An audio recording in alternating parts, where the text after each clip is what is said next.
സഖാവ് പി ഹരീന്ദ്രൻ ഉസ്താദുമാരെ അവഹേളിച്ചു എന്നതാണല്ലോ കഴിഞ്ഞ 2-3 ദിവസം കേരളം ചർച്ച ചെയ്ത ഒരു പ്രശ്നം. ഓക്കെ, അപ്പൊ ഹരീന്ദ്രൻ സഖാവ് ഉസ്താദുമാരെ അവഹേളിച്ചതിൽ ഇവിടെ ജമാഅത്തെ ഇസ്ലാമിക്കാരും SDPക്കാരും വിശിഷ്യ മുസ്ലിം ലീഗുമാരും ഒക്കെ ശക്തമായി പ്രതിഷേധിച്ചു. ഹരീന്ദ്രൻ സഖാവിനെ അങ്ങ് പാഠം പഠിപ്പിച്ചു. എന്നാൽ ഉസ്താദുമാരെ അവഹേളിക്കുന്ന ഹരീന്ദ്രൻ സഖാവിനെ മാത്രം നമുക്ക് പാഠം പഠിപ്പിച്ചാൽ പോരല്ലോ. ഏതാനും ആഴ്ചകൾക്ക് മുമ്പാണ് മറ്റൊരു വളരെ ഗുരുതരമായ അവഹേളനം ഉസ്താദുമാർക്കെതിരെ കേരളത്തിലെ നിയമസഭക്കകത്ത് നടന്നത്. മുസ്ലിം ലീഗിന്റെ MLA PK ബഷീറിന്റെ ഒരു സംസാരമാണ്. അതൊന്ന് കേൾക്കാം.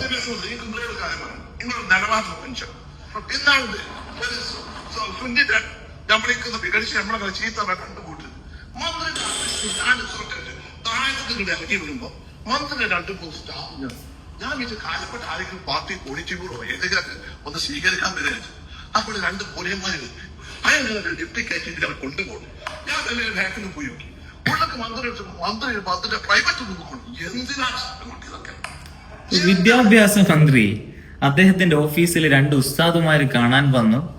അദ്ദേഹം അർഹിക്കുന്ന പരിഗണനയോടെ വിദ്യാഭ്യാസ മന്ത്രിയുടെ ഓഫീസിൽ ഉസ്താദുമാരെ സ്വീകരിച്ചു. ഇതിനെയാണ് വലിയ പ്രശ്നവൽക്കരിച്ചുകൊണ്ട് നിങ്ങളൊരു നിലപാടുള്ള ആളായിരുന്നു എന്ന് ഞാൻ കരുതിയിരുന്നു, ഉളുപ്പുണ്ടോ എന്നൊക്കെ വിദ്യാഭ്യാസ മന്ത്രിയോട് നിയമസഭയിൽ വെച്ച് PK ബഷീർ ചോദിക്കുന്നത്. എന്താണ് ഉസ്താദുമാര് ചെയ്ത പ്രശ്നം? ഉസ്താദുമാർക്ക് എന്താ വിദ്യാഭ്യാസ മന്ത്രിയെ കാണാൻ പോകാൻ പാടില്ലേ? ഉസ്താദുമാര് വന്നാൽ വിദ്യാഭ്യാസ മന്ത്രിയുടെ ഓഫീസിൽ സ്വീകരിക്കാൻ പാടില്ലേ? ഇത്ര അവഹേളനപരമായി അവരെ മാന്യമായി സ്വീകരിച്ചത് പോലും ഒരു നിലപാടുള്ള മനുഷ്യന് ചേർന്നതല്ല എന്നൊക്കെ പറയുമ്പോൾ അത് എത്ര വലിയ അവഹേളനമാണ്. അത് ഏതെങ്കിലും സ്പെസിഫിക് ആയി ഇന്ന ഗുരുതരമായ കുറ്റകൃത്യം ചെയ്ത ഉസ്താദുമാർ എന്നല്ല. അതിലാകെ അദ്ദേഹം മുന്നോട്ട് വെക്കുന്ന പ്രശ്നം 2 മതപണ്ഡിതന്മാർ, 2 ഉസ്താദുമാർ, 2 സുന്നി പണ്ഡിതന്മാർ അവരെ സ്വീകരിച്ചു എന്നാണ്. ഏത് തരം രാഷ്ട്രീയ ബോധ്യത്തിൽ നിന്നായിരിക്കും, എന്ത് തരം മാനസികാവസ്ഥയിൽ നിന്നായിരിക്കും PK ബഷീർ ഇത്രയും അവഹേളനപരമായ ഒരു പരാമർശം നടത്തുന്നത്?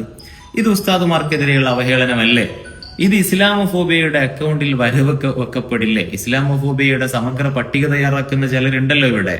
അവരുടെ പട്ടികയിൽ PK ബഷീറിന്റെ ഈ പ്രസംഗം വന്നിട്ടുണ്ടോ? ഈ പ്രസംഗം ഇവിടെ സോഷ്യൽ മീഡിയകളിൽ സുന്നി പ്രവർത്തകർ ചർച്ച ചെയ്ത സമയത്ത് ഇസ്ലാമോഫോബിയക്കെതിരെ നിരന്തരം ശബ്ദം വെക്കുന്ന ഏതെങ്കിലും ആക്ടിവിസ്റ്റുകൾക്ക് ഇത് പ്രശ്നമായി തോന്നുകയും ഈ സ്വത്തരാഷ്ട്രീയൊക്കെ പറയുന്ന ജമാഅത്തുകാരും ജമാഅത്തിന്റെ കൂടെ നടക്കുന്ന ആളുകളുണ്ടല്ലോ, അവരിൽ ആരെങ്കിലും ഇതിനെ പ്രശ്നവൽക്കരിച്ചിട്ടുണ്ടോ? മുസ്ലിം ലീഗിന്റെ നേതൃത്വം ഇത് തിരുത്തിയിട്ടുണ്ടോ? ഹരീന്ദ്രന്റെ പരാമർശത്തിൽ സംഭവിച്ച പിഴവിനെ അവർ വിശദീകരിക്കുകയെങ്കിലും ചെയ്തിട്ടുണ്ട്. മുസ്ലിം ലീഗിന്റെ നേതൃത്വം PK ബഷീറിന്റെ ഭാഗത്ത് നിന്നുണ്ടായ ഈ അവഹേളനത്തിൽ ഈ സമയം വരെ മാസങ്ങൾ പിന്നിട്ടിട്ടും വിശദീകരിക്കുകയോ പ്രതികരിക്കുകയോ ചെയ്തിട്ടുണ്ടോ? ചരിത്രത്തിലുടനീളം മുസ്ലിം ലീഗ് അതിന്റെ ചരിത്രത്തിന്റെ നാൾവഴികളിൽ മുഴുവനും പാരമ്പര്യ മുസ്ലിങ്ങളോടും അവരുടെ പണ്ഡിതന്മാരോടും പുലർത്തിപ്പോന്ന ഒരു സമീപനത്തിന്റെ തുടർച്ച തന്നെയല്ലേ PK ബഷീറിന്റെ നിയമസഭയിലെ ഈ അവഹേളനവും?